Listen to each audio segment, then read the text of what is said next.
Hello ជំរាបសួរអ្នកទាំងអស់គ្នាសប្បាយចិត្តណាស់នៅពេលដែលជួបអ្នកទាំងអស់គ្នានៅវីដេអូថ្មីមួយនេះ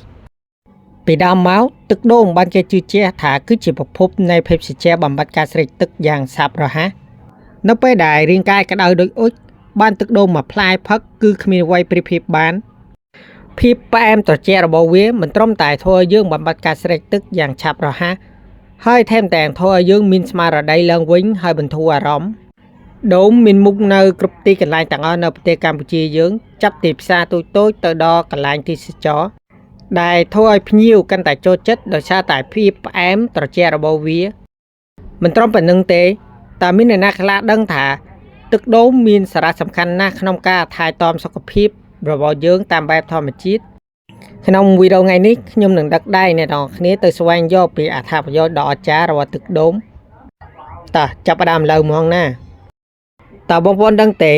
ដូងគឺជាប្រភពនៃសារធាតុសំខាន់ធម្មជាតិក្នុងមួយកែវទឹកដូងដែលមានទំហំ240មីលីលីត្រដែលមានស្តុបកាល់ស្យូម600មីលីក្រាមច្រើនជាងប្រហែលជា2ផ្លែចេកហើយនឹងសូឌីយ៉ុំហើយនឹងម៉ាញ៉េស្យូមនឹងជួយជំនួយឲ្យសាច់ដុំហើយថែមទាំងជាស្ករធម្មជាតិនឹងផ្ដល់ថាមពលរហ័សឲ្យរាងកាយ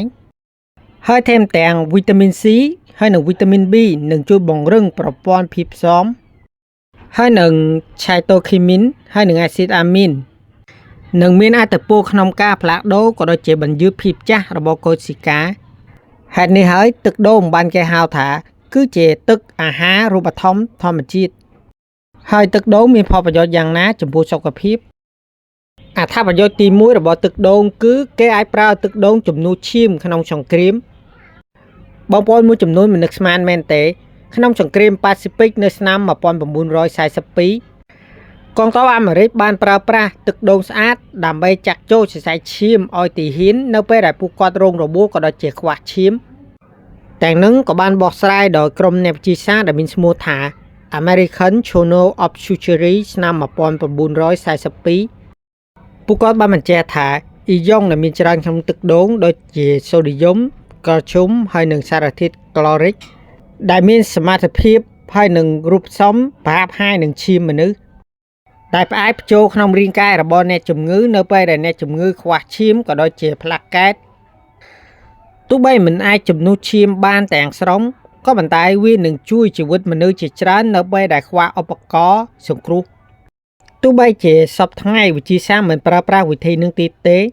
ក៏ប៉ុន្តែវានៅបង្ហាញសារៈសំខាន់របស់ទឹកដូងក្នុងការសង្គ្រោះក៏ដូចជាថែរក្សាសុខភាពរបស់យោធាក៏ដូចជាទាហាននៅសមុទ្រភូមិអត្ថប្រយោជន៍ទី2របស់ទឹកដូងគឺជាជួយថែរក្សាក្រលៀនក៏ដូចជាការពារជំងឺគ្រោះក្នុងរងនោមនៅកម្ពុជាអាកាសធាតុក្តៅនឹងធ្វើឲ្យរាងកាយងាយនឹងបាត់បង់ជាតិទឹកដែលបង្កហានិភ័យនៃកើតនៅជំងឺគ្រោះក្នុងរងនោម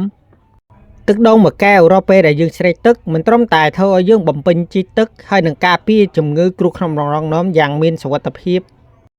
តែនឹងក៏បានបង្ហាញនៃការស្រាវជ្រាវមួយរបស់ក្រុមអ្នកវិទ្យាសាស្ត្រដែលមានឈ្មោះថា West Indian Medical Journal ឆ្នាំ2003លទ្ធផលបានបង្ហាញថា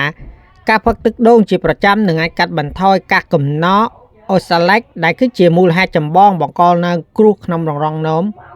អត្ថប្រយោជន៍ទី3របស់ទឹកដូងថែរក្សាសីតុណ្ហភាពសម្ពាធឈាមក្រុមអ្នកវិទ្យាសាស្ត្ររបស់ Journal of Hypertension ឆ្នាំ2005របស់សហរដ្ឋអាមេរិកពួកគាត់បានលើកឡើងថាទឹកដូងសម្បូរទៅដោយកាល់ស្យូមហើយនិង L-arginine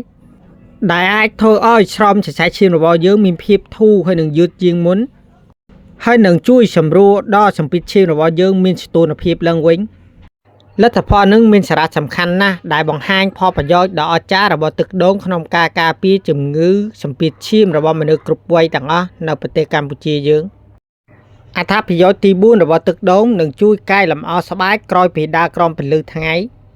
នៅពេលដែលយើងដើរក្រោមពន្លឺថ្ងៃដែលមានកម្រិតខ្លាំងស្បែករបស់យើងប្រៀបដូចជារងការប៉ះពាល់យ៉ាងខ្លាំងទឹកដូងមិនត្រឹមតែធ្វើឲ្យរាងកាយរបស់យើងត្រជាក់មកពីខាងក្នុងប្រើទឹកដូងលាបលើស្បែករបស់យើងមិនត្រឹមតែត្រជាក់ហើយធ្វើឲ្យកោសិកាស្បែកងាយនឹងសាក់ស្បើយឡើងវិញ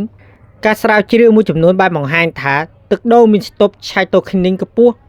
និងអាចជួយឲ្យកោសិកាស្បែករស់ឡើងវិញ វានឹងមានអត្តពលខ្ពស់ក្នុងការកាយលម្អក៏ដូចជាស្ដារក៏ជាការសប្បាយឡើងវិញបន្ទាប់ពីយើងដើរក្រោមពន្លឺថ្ងៃដែលក្តៅពេកអត្ថប្រយោជន៍ទី5របស់ទឹកដូងគឺកាត់បន្ថយភាពតឹងតែងហើយនឹងបំបាត់ stress